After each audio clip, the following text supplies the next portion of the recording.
গাজা যুদ্ধ ইস্যুতে ইসরায়েলে তুরস্ক সামরিক হস্তক্ষেপ করতে পারে বলে মন্তব্য করেছেন দেশটির প্রেসিডেন্ট রিসেপ তাইয়েপ এরদোয়ান। সোমবার দলের নেতাদের সাথে এক বৈঠকে এই মন্তব্য করেছেন তিনি। এরদোয়ান বলেছেন, ফিলিস্তিনের সাথে ইসরায়েল যেন এসব অযৌক্তিক কাণ্ড না করতে পারে তার জন্য অত্যন্ত শক্তিশালী হতে হবে। প্রয়োজনে তুরস্ক ইসরায়েলেও প্রবেশ করতে পারে, কারণ এর আগে তারা লিবিয়া ও নাগোর্নো কারাবাখে এমন কাজ করেছে। মূলত ফিলিস্তিনিদের সহায়তা করতেই নেওয়া হতে পারে এমন পদক্ষেপ। তবে এক্ষেত্রে এরদোয়ান কোনো ধরনের হস্তক্ষেপের কথা বলছেন কিনা তার বিস্তারিত ব্যাখ্যা দেননি। এ নিয়ে তাৎক্ষণিকভাবে ইসরায়েলও কোনো মন্তব্য করেনি।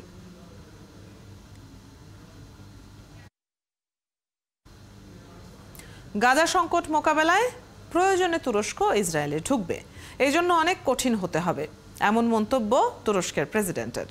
প্রশ্ন উঠেছে, তাহলে গাজা সংকটের নতুন কোনো মোড় কি হতে যাচ্ছে তুরস্ক?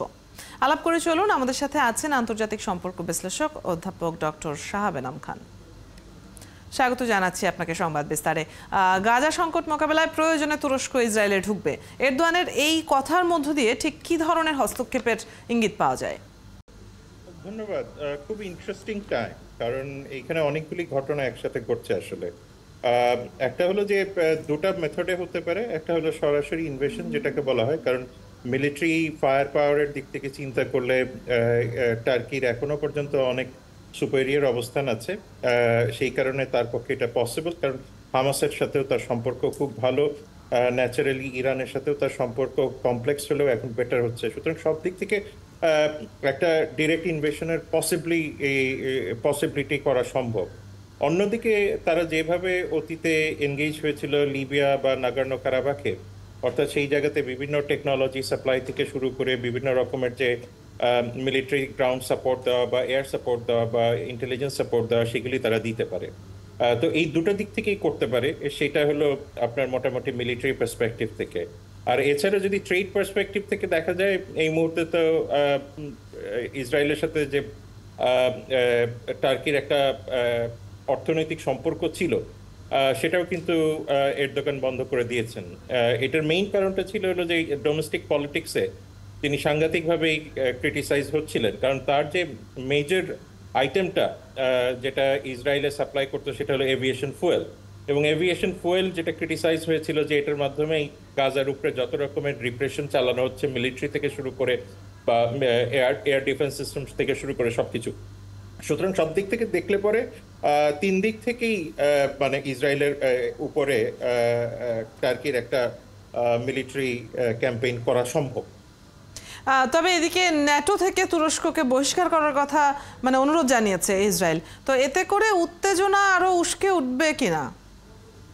প্রথম কথা হলো যে এর আগে কিন্তু এরদোগানই ন্যাটো থেকে ইসরায়েলের উপরে বড় রকমের একটা প্রেশার তৈরি করার কথা বলেছিলেন, এবং সেটার জন্য বারবার তিনি নেটো সব মিটিংয়েই কিন্তু বলেছেন যে ইসরায়েল যে নেটোর প্রিন্সিপাল সেগুলিকে মানে না। সুতরাং ইসরায়েলের উপরে একটা বড় রকমের প্রেশার তৈরি করা দরকার। সুতরাং সেটা আছে। তবে এই ক্ষেত্রে যে নেটো থেকে টার্কিকে বহিষ্কার করা তো সম্ভবই না, কারণ এই মুহূর্তে যে নেটোর মধ্যে যে এক ধরনের ফ্রিকশন তৈরি হয়েছে, পার্টিকুলারলি নেটো যদি চিন্তা করে ভবিষ্যতে যদি ট্রাম্প অ্যাডমিনিস্ট্রেশন ক্ষমতায় আসেন, সেই ক্ষেত্রে কিন্তু তাদের জন্য নেটোর সাস্টেইনেবিলিটি নিয়ে কোয়েশ্চেন হয়ে যাবে। সুতরাং সেই জায়গাতে নেটো কখনোই চাইবে না টার্কিকে কোনো অবস্থাতেই কর্নার করতে। গত কয়েকদিন ধরেই যুক্তরাষ্ট্র এবং যুক্তরাজ্যের চাপে তো আছে ইসরায়েল। এখন তুরস্ক যদি এর মধ্যে ঢোকে, তাহলে পরিস্থিতি কোন দিকে যাবে? ইসরায়েলের জন্য নেহায়েতই একটা দুর্বল অবস্থা তৈরি হয়েছে।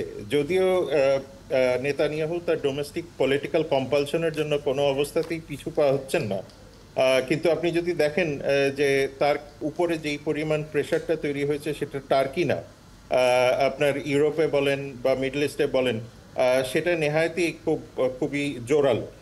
সেই দিক থেকে চিন্তা করলে নেতানিয়াহু কতটুকু এই পলিটিক্যাল প্রেশার সহ্য করতে পারবেন সেটা দেখার বিষয় আছে। এছাড়াও আরেকটা বিষয় আছে যে এরদোগানের সাথে এই মুহূর্তে প্যালেস্টাইনের প্রতি তার সম্পূর্ণ আস্থা আছে, কিন্তু মুশকিলটা হয়ে যাচ্ছে যে তার সাথে মাহমুদ আব্বাসের সম্পর্কটাও এই মুহূর্তে খুব একটা ভালো জায়গায় না। ফলে দেখা যাচ্ছে যে মাহমুদ আব্বাসকে তিনি দাওয়াত দিয়েছিলেন টার্কিশ পার্লামেন্টে কথা বলার জন্য, কিন্তু সেটা মাহমুদ আব্বাস এখনো রেসপন্ড করেনি।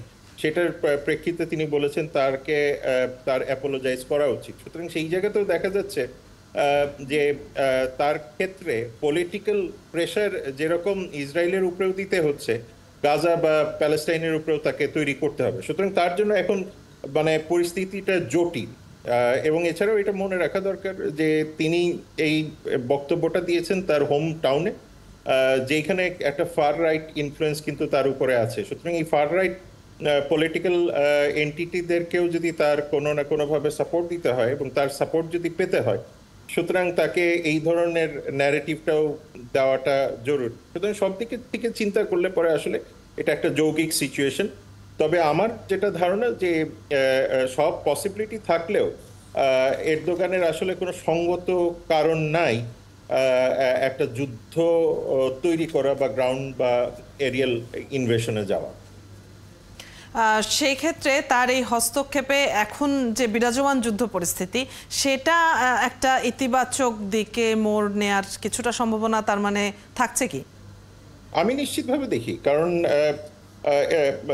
ইসরায়েলি অকুপেশন অনেক বেশি দূরে চলে গেছে। সুতরাং সেই জায়গাতে আসলে এই ধরনের একটা প্রেশার আমার মনে হয় যে যথেষ্ট কাজ করবে। কারণ মার্কিন যুক্তরাষ্ট্রে নেতানিয়াহু কিছুদিন আগে বক্তব্য দিলেন কংগ্রেসে, সেইখানে তিনি যথেষ্ট সাপোর্ট পেলেও হোম গ্রাউন্ডে বা অন্যান্য যে পলিটিক্যাল এন্টিটিগুলি আছে সেখানে কিন্তু তিনি খুব বেশি সাপোর্ট পাননি।